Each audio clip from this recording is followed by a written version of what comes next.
Hey you, welcome to Almost 20. This is actually the sixth episode. We are actually making progress. A round of applause for ourselves. Woo!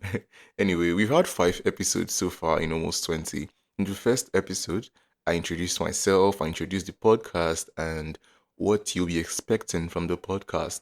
In the second episode, we talked about whether achieving your dreams and your goals were possible in Nigeria. In the third episode, we talked about navigating friendships in respect to red flags, non negotiables, and standards you should set for yourselves in any friendship. In the fourth episode, I asked you guys to send me anonymously your questions relating to friendship dilemmas, and we talked about it. In the fifth episode, we talked about the importance of celebrating your personal achievements, no matter how big or small they are. And I'm here again with another exciting and relatable topic for you. Woof, what a long way we've come. It's amazing. For those of you who've been with me and who've listened through it all, I really appreciate you guys. I really appreciate you for being on your self development journey. And if you haven't listened to the other episodes, which I just mentioned, I urge you to check it out because I believe you might be able to get one or two things from it. Anyway, over to today's topic. Today's topic is Beyond the Scale, a body image conversation. And in this episode, I'll be talking about the standards that everyone is expected to reach in terms of body image, which has been influenced by social media. I'm going to be talking about how I relate to being on both ends of the spectrum when it comes to body image struggles. I'm going to be talking about how entire internal dialogues of ourselves affect our self-esteem. We'll be having our usual conclusion, and I'll be giving you some tips that I believe can aid you on your body image journey. So just sit down, relax, and let's have this body image conversation together. Once again, welcome to Almost 20.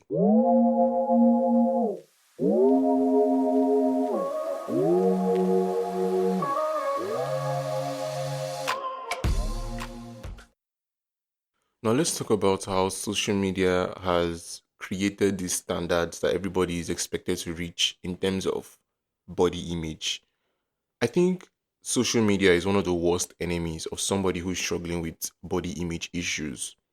If you don't have friends, co-workers, or families around you who make you feel somehow about your body, don't worry. Social media has you covered. I think social media has a way of stripping your confidence little by little. Now, I don't say this as one of those millennials who just bash at social media for every single thing. One of those people who are like, oh, social media is bad. Social media is the cause of all our problems. No. I say this because it's a fact. Like it's a fact. It's something that has been going on and on and on. And whenever you hear body image issues or you want to list out the issues or the things that, well, let's say, facilitate or catalyst for body image issues, you obviously know that social media, the discussion of social media is definitely going to be there. So it's a fact. It's a sad, ugly fact.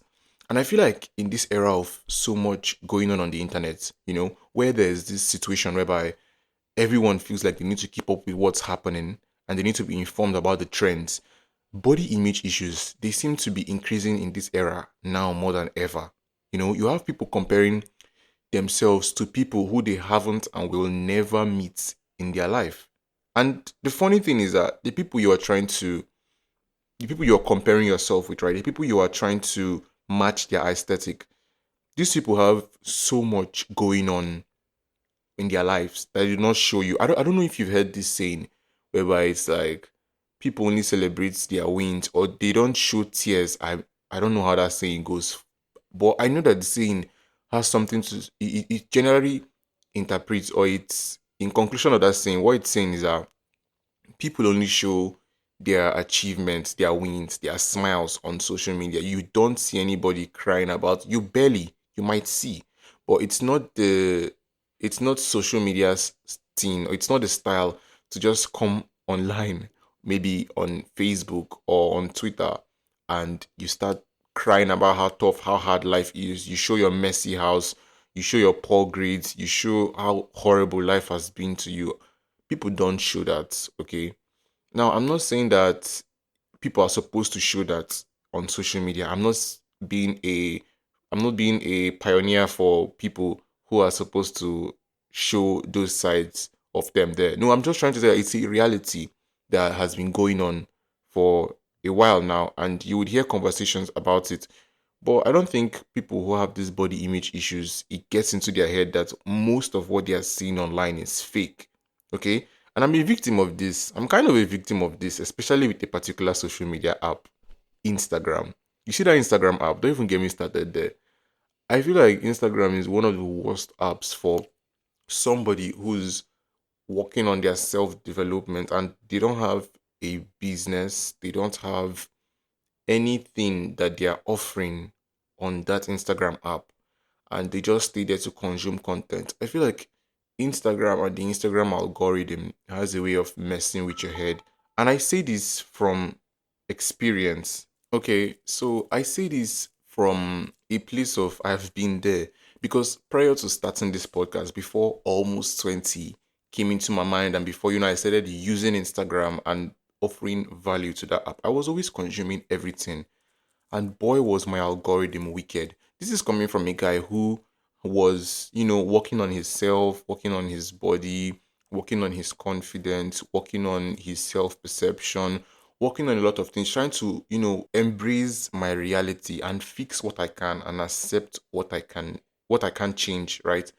When you go to that Instagram search, the search icon that's down on the Instagram app, when I enter that side and then I see all sorts of perfection, from people who have successfully, purchased things to people who are in successful relationships to models to people who have the most symmetrical faces on the planet.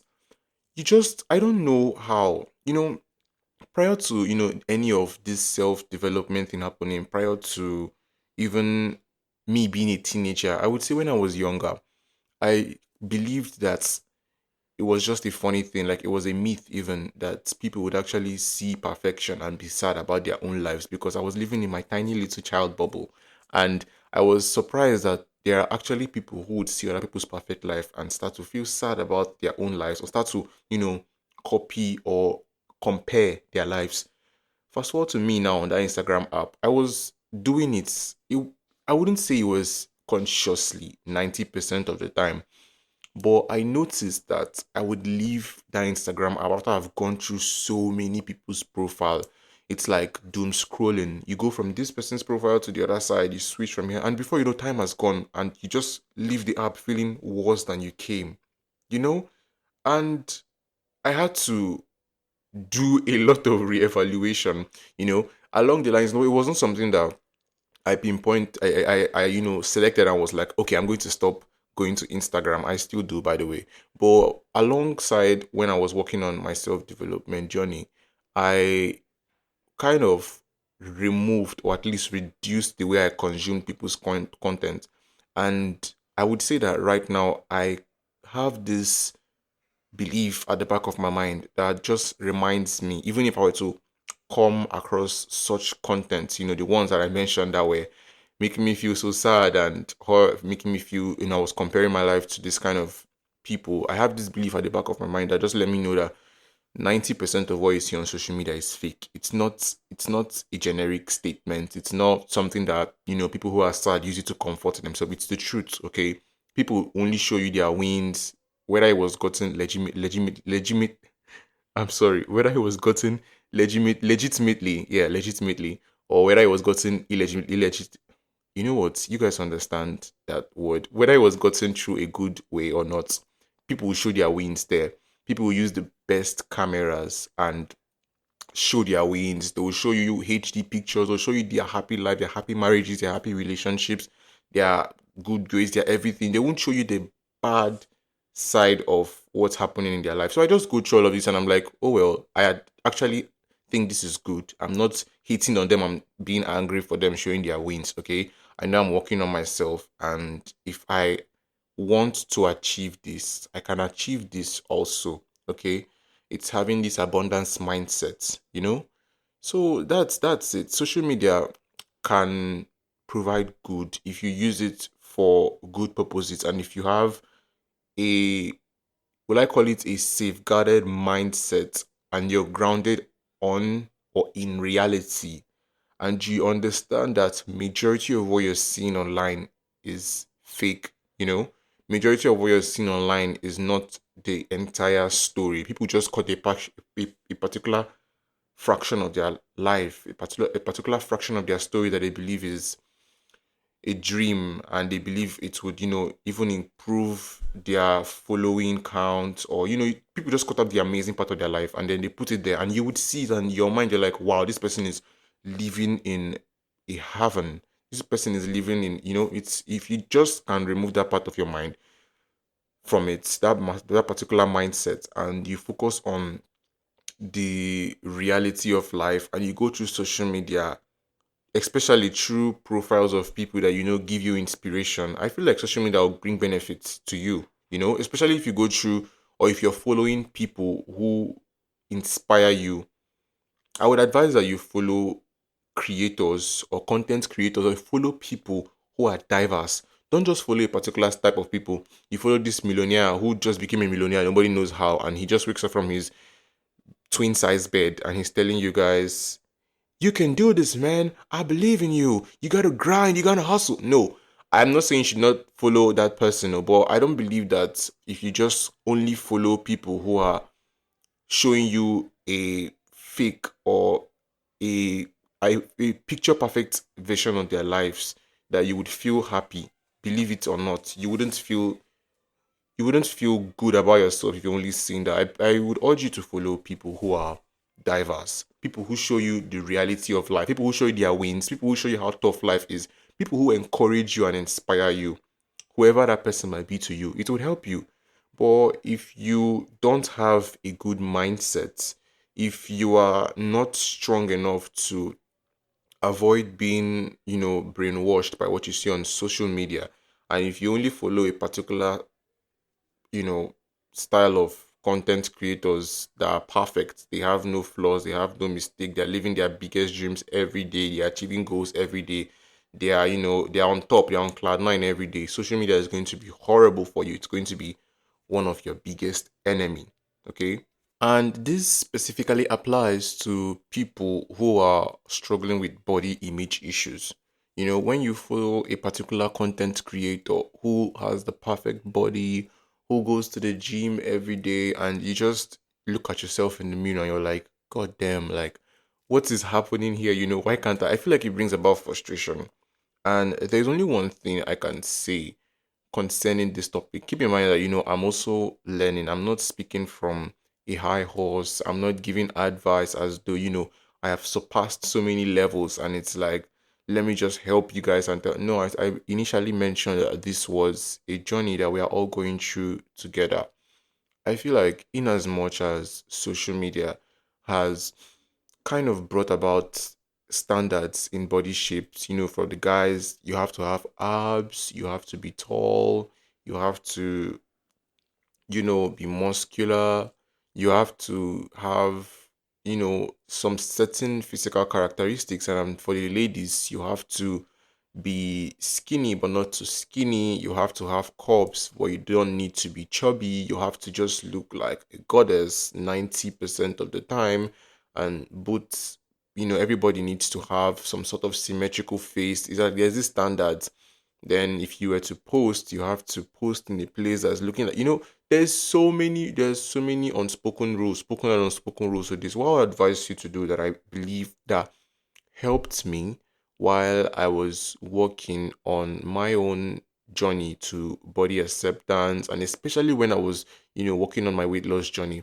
What I did was not to look at this kind of people or consume content with people with picture perfect bodies or curated bodies. I was, like I mentioned, I was engaging with diverse content creators, people who were working on their own bodies and giving the reality, giving you real feedback as to what they were going through.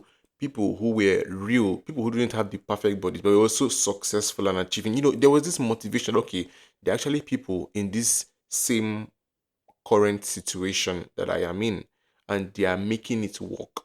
They are not ashamed to even show themselves on social media, and they are achieving things outside physical appearance and what physical appearance can offer. They are successful in their careers. There are actually successful people out there who look like me, who are having similar goals and ambitions as I do. You know, that's why I'm advising you. The number one thing I think you should do is unfollow a lot of creators if you know that it brings you so many body image concerns, or if it makes you feel insecure. Follow diverse content creators, people who show you the reality of these facts, and also have in your mind that a lot of what you see on social media is fake. A lot of what you see on social media is curated content that has been planned out so many times that it appears so perfect. A lot of what you see on social media is people either using filters or not even showing you their flaws, but highlighting their perfection in a way that it seems as though there's no flaw in them. You should always have this at the back of your mind whenever you go to social media or whenever you come across content like this. Okay, so let's talk about how I relate to being on both ends of the spectrum when it comes to body image struggles. Most times when people hear about the word or when they hear the word body image issues, they immediately think of people who are overweight, people who are chubby, fat, or basically people who feel as though they are supposed to be in a lesser weight than their current weight, right? But let's not also forget, or let's bring into our mind that there are also people who are underweight or people who feel as though their weight is lesser than their ideal weight or what weight they perceive or believe they are supposed to be in. You get? So there are two ends of this spectrum. There are people who are overweight or people who are underweight. Those are the two words to describe or classify these kind of issues when it comes to body appearance. I'm not talking of physical deformity or any flaws. We are specifically focusing on underweight and overweight issues, right? So how I relate to being on both ends of this spectrum is, like I mentioned earlier, working on weight loss journey. At some point, I, you know, was a little bit chubby, and I decided to work on that for my own benefits, right? I wasn't doing that for any other person, but there were still some issues that came with that. I talked about that in the first episode, I think. So if you should probably go check that out, or you should probably listen to it to hear more about that. But then there was also a time whereby in my early teenage years, I was slim, and I remember being teased about it, being called words like lanky because I was really, really thin, not in a malnutritioned way, but I was really, really slim, right? And I remember being teased about that. And also when I was a little bit chubby, I was teased about that too. So if not completely or if not properly, I would say that at least I have been in the shoes of those kind of situations a little bit to understand that, okay, this is what people who have been like this their entire life or who are currently in this situation, this is what they go through. You get? And so that's what I mean when I say that I've been in both ends of the spectrum and I kind of understand that. And the thing is that when you are in either sides of these spectrums, whereby people around you start to say words that mess up your self perception, you know, when you're in this kind of place, it starts to mess up your self esteem because the internal dialogues we have of ourselves can affect our self esteem. And when you have people around you, maybe your friends, your family members, consistently teasing you about your body size or your body anything, you start to slowly but surely have this sort of idea about who you are and what you look like, you know? So that brings me to the topic of how the internal dialogues of ourselves can affect our self esteem. I feel like what we think about ourselves affects us entirely, from the way we behave to the way we perceive ourselves around other people. And it's best not to give people the power to define us and tell us who we are, but rather it's best to know who you are at your core and know that your body size does not define you. It's okay, you are so body size, but that's not who you are completely. Because if you give people the chance, or if you give them the, well, I say the key to tell you consistently this is who you are, or you let that be your entire definition of who you are, your self-esteem is going to reduce. Take it from somebody who was, like I mentioned, in such situations, right? Let me kind of give you an example to all of these things I was saying. Okay, so I'm going to pour out my heart here. Okay, so listen attentively.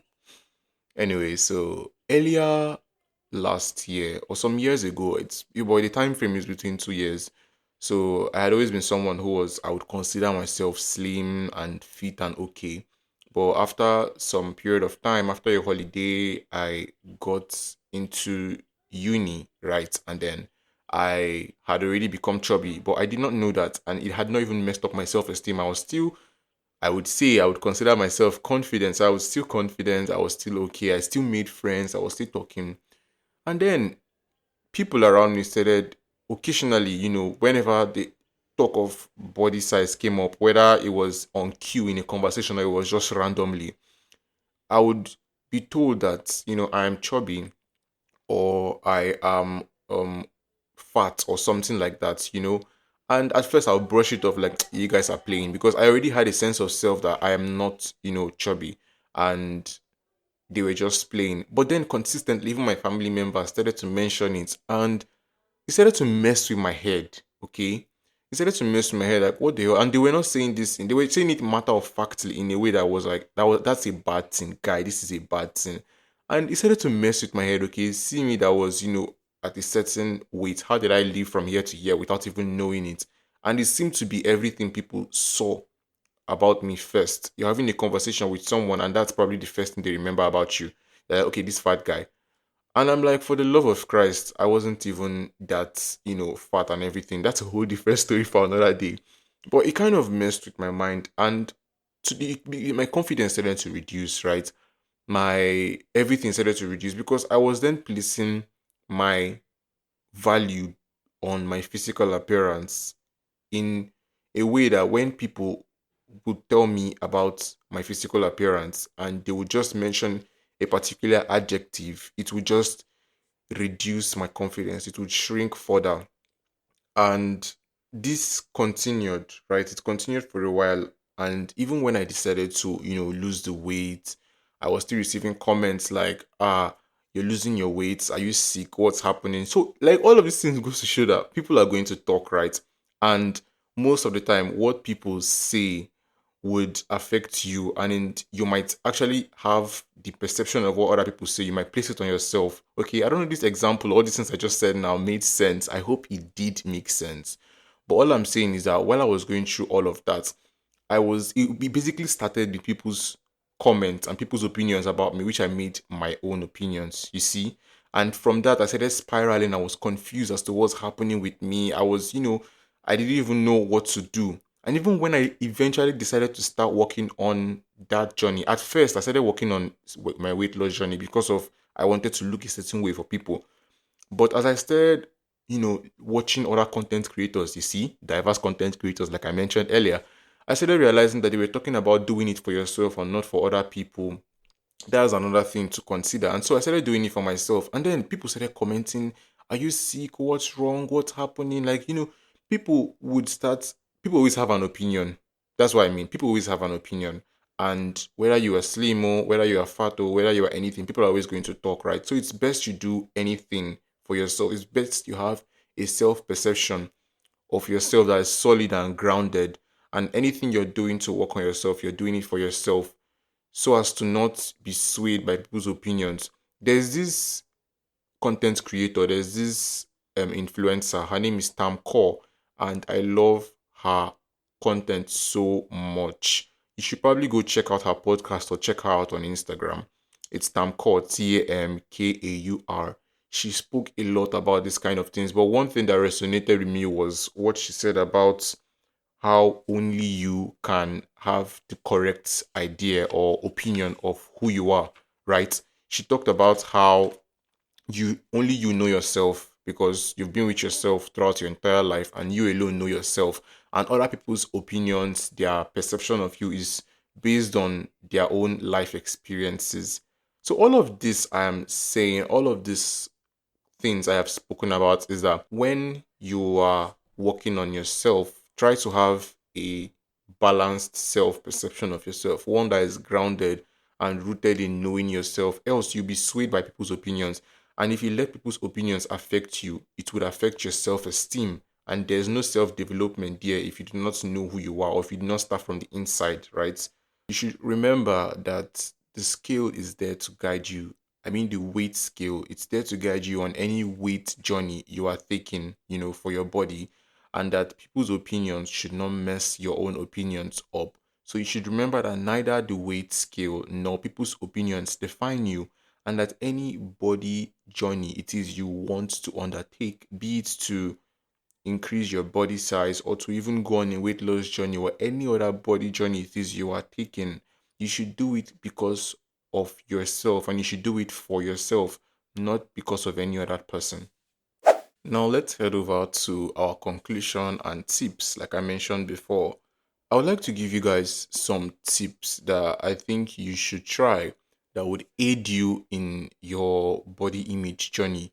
Whatever journey it is you're working on, I believe that these tips will be able to help you. When I was practicing body acceptance and when I was working on my weight loss journey, and even when I had some issues with body dysmorphia, again, I talked about it in the first episode. You should probably check that out. I tried some tips that they helped me, they made the process bearable and they made me appreciate at least the time I was trying it. I appreciated my being and myself, and I feel like these tips might be able to help you. Who knows? You should probably try it out. The first thing you should do is if you have a mirror, you should stand in front of the mirror and you should list three body parts you like about yourself that you can see. It could be your eyes, it could be your ears, it could be your lips. I know this entire thing probably sounds somehow to you, but it worked and you should probably try it out. Just stand in front of the mirror and list three body parts that you'd like or at least you appreciate. You could stand there. It might be hard at first, but just look, okay, I kind of like how my eyes are, I kind of like how my lips are, I kind of like my arms, anything at all that you want to pick.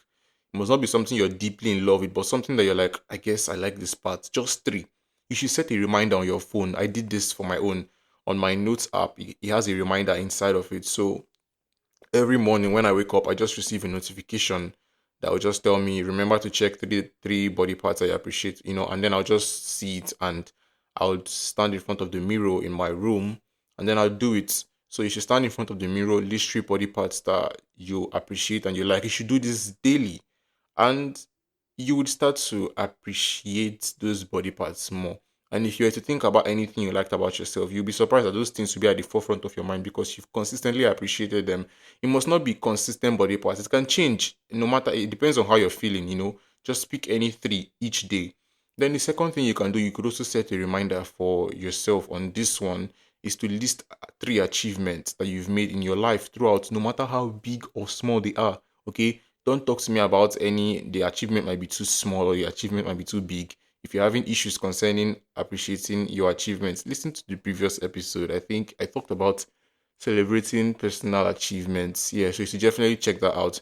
But listing three achievements that you've achieved in your life would actually put into perspective how far you've come, right? So when you're appreciating your physical appearance, you're also appreciating the value that you've brought upon yourself. It could be anything at all, but make sure you list these three things from your body parts to three achievements that you've done. And then surrounding yourself with people who make you feel comfortable in your own body is key. No matter any kind of journey, any kind of thing you're doing, just surround yourself with people who make you feel comfortable in your own skin. Because if you're around people who tease you, they make you feel uncomfortable about your existence or your body or anything, trust me, all your journey is just going to be in vain. Because while you're feeling up and you're feeling elated, once you go around those people, they are going to plummet you down. You understand what I'm saying? So these are the tips that I did and they worked out well for me. And I hope they work out well for you too you know so in conclusion, I feel like eventually the journey or accepting your body, it's a journey, right? One in which you must decide if you want to take, you have to do it intentionally. If you decide to take the journey of accepting your body, it's a journey and you have to be intentional about a lot of things. And being intentional about accepting your body is one of those things. If you decide to work on your body, I hope that you're working on it for yourself. And I hope you remember that it's not a destination, but it's a journey. Okay. One that you should do from a place of health and fitness. Do this journey not to achieve a particular look or aesthetic that you would even consider alien to yourself, but one that you're like, okay, I'm doing this for myself. At least I want to be healthy. The bare minimum is being healthy. I want to be fit. I want to be healthy. Do it from a place of self care rather than achieving a certain look. Do it from a place of love. And that's all I've got for today, folks. As always, thank you for listening, and I appreciate you for tuning in to this podcast episode. Please don't forget to share the podcast episode as it helps to get the word out. If you enjoyed this episode, don't forget to share it. Don't forget to tell people, your friends, their friends, your family, anybody who you feel this podcast will help to listen to this podcast episode. Don't forget to follow the podcast. Don't forget to rate the podcast. Like I say, 5 stars or nothing. Check out the Almost 20 podcast on Instagram at Almost 20 podcast. The link is in the episode description below. Follow me, your host, on Instagram at underscore Guy Martins. Once again, the link is in the episode description below. New episodes every Sunday. And that's it. Don't forget to be the best version of yourself, and I'll see you next week, Sunday.